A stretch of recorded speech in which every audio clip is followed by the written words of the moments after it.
Hey guys, I'm excited for you guys to watch this episode. Today I'm going to be talking about a document that I hate in the real estate industry, or at least I hate how most people execute it. And it's something that you need to know before you lock in or work with any buyer's agent. So here we go.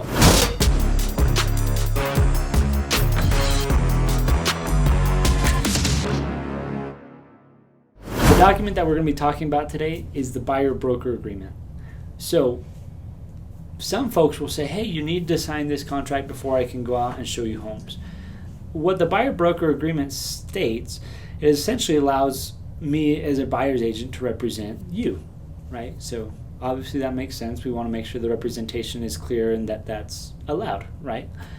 But it also has some different places where it has either a dollar amount or a percentage amount. And then there's also exclusive and non-exclusive buyer-broker agreements. On the non-exclusive, don't worry about those. It's non-exclusive, so if you decide to work with someone else or something else plays like that, then you're good to go. But I want to talk about real quick an experience that I had with this is a little bit of a negative experience.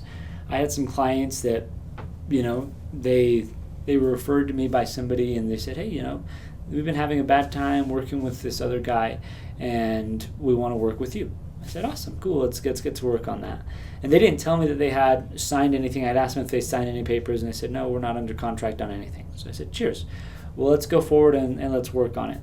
As we were talking, we went through, we were able to find them the right home, set everything up so they had a nice, clean, smooth transaction. And then during our due diligence period, after the inspection, we got a call from this other agent who was upset that they were working with us, and that's when I found out that they had signed a buyer-broker agreement with him. And in this buyer-broker agreement, he had put in, I think, 3.5% and like a $500 transaction fee as well, right? So what that means is if they buy a home, then they have already committed that they're going to make sure that he gets paid 3.5% and $500. For those who don't know what that means, if you're buying a $300,000 home and that's the contract that you signed, 3.5% of that on $300,000, you're almost at $10,000 plus another $500 for this transaction fee. That's what he's going to get paid, yes or yes. Whether that's getting paid from the sellers or whether that's getting paid from you, that's what you're committing to. And on top of that, it was for a year and then a 6-month protection period. So for a year and a half, they're 100% locked into that person. And if they want to use him, they can. And if they don't want to use him, they don't have to, but they're still on the hook to pay for that.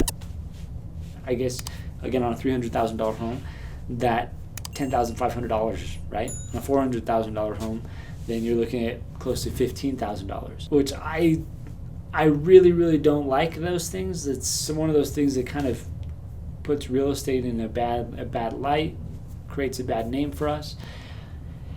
Anyway, long story short, we were able to negotiate it. I essentially did the deal for free. Didn't make hardly anything. I didn't even make enough to cover my costs on it. And then all that went to Mr. Greedy Pants. And he was able to do that. We were able to negotiate it so it didn't affect the buyers. But the point is he had 100% of the leverage there. I was actually okay. So if I wanted to just say, I'm going to make my commission on that one, I think it was 2% or something was what the buyers or what the sellers were offering, and we usually just go with that.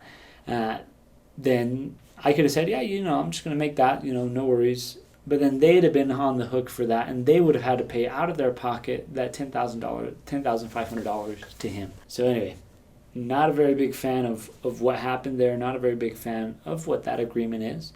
So on my agreements, I always just put $1. So if you like working with me, even if I spend 100 hours on somebody, and then they say, at the end of the day, okay, this is a good example.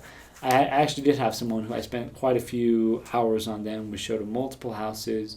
We talked quite a few times. We put in a couple offers.